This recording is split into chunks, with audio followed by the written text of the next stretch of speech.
क्या किया? जो अल्लाह ने सिस्टम मिस्ता अबू बकर सिद्दीक रदियल्लाहु ताला जिंदा दिल मानस होता, शेर दिल मानस होता, बहादुर मानस होता, लुटावा वाला मानस होता। मान ले संगड़ी ने राखवा वाला नहीं हटा, मान ले लोगों पर लुटावा वाला मानस होता, लोगों के ऊपर लुटाने वाले थे ये। तो अब मिस्टा के ऊपर तो कसम खा ली कि मिस्टा को ऊपर माल नहीं लुटाऊंगा, मिस्टा को मदद नहीं करूंगा। लेकिन उनकी फितरत, अबू बकर सिद्दीक रदियल्लाहु अन्हु फितरत तो ये थी कि ये माल लुटाए बगैर रहेंगे नहीं। जब ये मिस्टा रिश्तेदार है उसके ऊपर नहीं लुटाएंगे तो रिश्तेदार को छोड़ के दूसरों पर लुटाएंगे, लेकिन लुटाएंगे तो सही। बस ये सिस्टम है जो मैं कहना चाहता हूं। ये अल्लाह का निजाम पूरा हरकत में आ जाता है। अल्लाह का निजाम हरकत में आ जाता है। अल्लाह की चाहत से स्किप करके मदद होगा। अल्लाह की चाहत है रिश्तेदारों को मदद करो। अल्लाह की चाहत क्या है?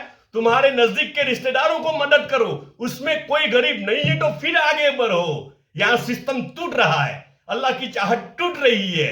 ज़कात का सिस्टम की जो बुनियाद है, जो मकसद है, वो मकसद यहां छूट रहा है ना। अल्लाह की सिस्टम पूरी हरकत में, अल्लाह का निजाम पूरा हरकत में। और कलाम पाक की आयत लेके हजरत जिब्राइल अलैहिस्सलाम आप सब उनके पास आते हैं, है ना। पूरा कलाम उतर रहे हैं और कयामत तक ये कलाम पढ़ा जाएगा, कयामत तक ये आयत पढ़ी जाएगी। और कयामत तक के लिए सबक है कि माल अपने रिश्तेदारों के लिए है, अपने करीबी रिश्तेदारों के लिए है। करीबी रिश्तेदार में कोई नहीं है तो दूर के रिश्तेदार में कोई नहीं है तो अपने समाज में, सोसाइटी में, हाँ, और समाज में सोसाइटी में भी कोई नहीं है तो जियोग्राफिकली अपने घर से नजदीक कौन है जो बेहाल है, बेसहारा है। ये ज़कात का मकसद है, इससे गरीबी नाबूद होगी। अब हजरत अबू बकर सिद्दीक रदियल्लाहु ताला अन्हु सिस्टम को स्किप कर लेते, वो माल तो लुटाते लेकिन दूसरे पे लुटाते। ये अल्लाह को पसंद नहीं था। इसलिए पता चला कि अल्लाह को पसंद क्या है? माल कहां लुटाया जाएगा? अपने रिश्तेदारों पे लुटाया जाएगा। दुश्मनी कायनात का सबसे बदतरीन इल्जाम, मेरी नजर में कायनात का ये जो इल्जाम है ना, मां आयशा के ऊपर जो इल्जाम लगाया है, कायनात का सबसे बदतरीन इल्जाम कायनात के सबसे बेहतरीन घराने ऊपर लगाया गया है। सबसे बदतरीन इल्जाम बेहतरीन घराने के ऊपर लगाया गया है। फिर भी अल्लाह कह रहे नहीं, ऐसा तो इल्जाम नहीं लगाना हमारे ऊपर। ऐसा इल्जाम तो हमारे रिश्तेदार ने हमारे ऊपर नहीं लगाया ना।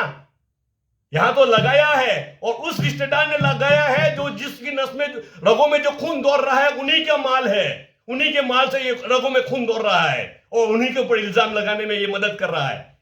हाँ पता। फिर भी कहा गया नहीं, मदद तो उसी को होगी। रिश्तेदार ये है तो उसी को मदद होगी। बात समझ रहे हैं? बात आगे चलती रहेगी इंशाल्लाह। ज़कात के बारे में बात आगे चलती रहेगी।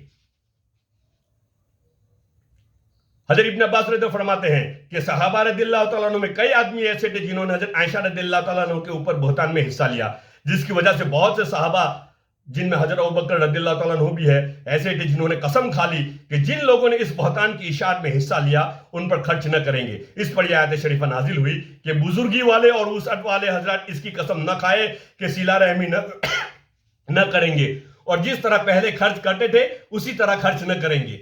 किस कदर मुजाहिदा अजीम है कि एक शख्स किसी की बेटी की आबरू रेजी में झूठी बातें करता फिरे और फिर वो इसकी इयानत उसी तरह करे जिस तरह पहले से करता था, बल्कि उससे भी दोचन कर दे। जब अल्लाह पाक ने कलाम पाक की ये आयत उतारी ना, तो अबू बकर सिद्दीक रज़ियल्लाहु ताला अन्हु ने अब दोबारा कसम खाई। क्या कसम खाई?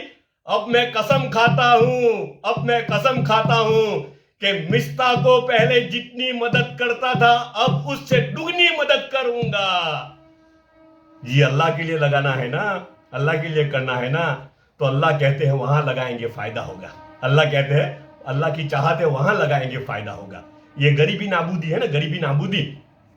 अरे यार, बरसों से और सदियों से, युगों से, है ना, गवर्नमेंट आ रही है, ये आ रहे, वो आ रही है, वो गवर्नमेंट, ये हुकूमत, वो हुकूमत, कोई कम मेहनत कर रही है और कोई कम माल लगा रही है, फिर भी गरीबी नाबूदी नहीं कर पा रही है, फिर भी टारगेट अचीव पूरा अचीव नहीं हो रहा है। मेरा ये कहना है हम भी तो, हमारे पास इतना बेहतरीन सिस्टम है ना, इतना बेहतरीन ज़कात का सिस्टम है गरीबी नाबूदी का, और इसके जरिए से गरीबी नाबूदी करके दिखाई गई है।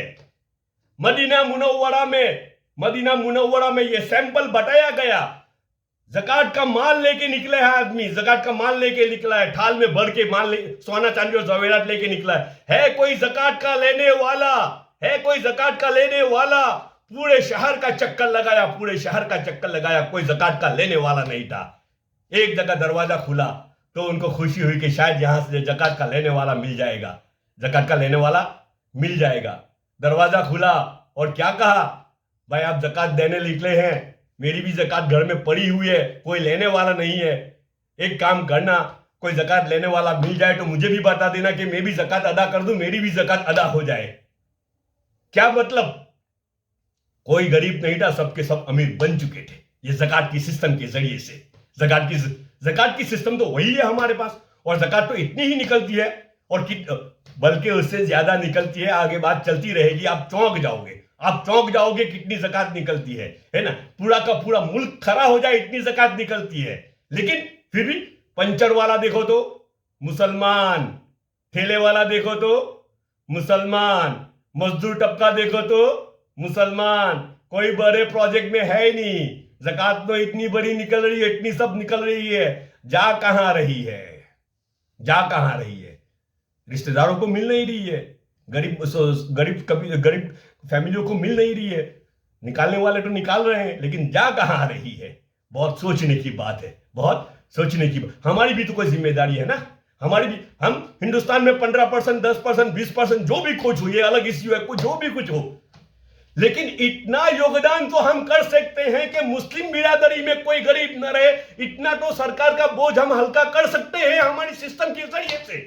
15% काम सरकार का कम हो जाएगा, 15% सरकार का खर्चा कम हो जाएगा, और 15% देश को ग्रोथ मिलेगा, 15% देश की इकोनॉमी को बूस्टर मिलेगा। बात समझ रहे हैं? ये बात कोई इकोनॉमिस्ट हो ना, इकोनॉमिस्ट जिन्होंने इकोनॉमिक्स का स्टडी किया हो वही समझ पाएगा कि कितना बड़ा बूस्टर मिल सकता है। 15% भी काबू में आ जाए तो बात आगे चलती रहेगी इंशाल्लाह। अल्लाह पाक हम सबको कहने सुनने से ज्यादा अमल की तौफीक अता फरमाए। सुभान अल्लाह व बिहम्दिही, सुभानक अल्लाहुम्मा व बिहम्दिका, नशहदु अल्ला इलाहा इल्ला अंता, नस्तगफिरुका व नतूबु इलैक। सुभान रब्बिका।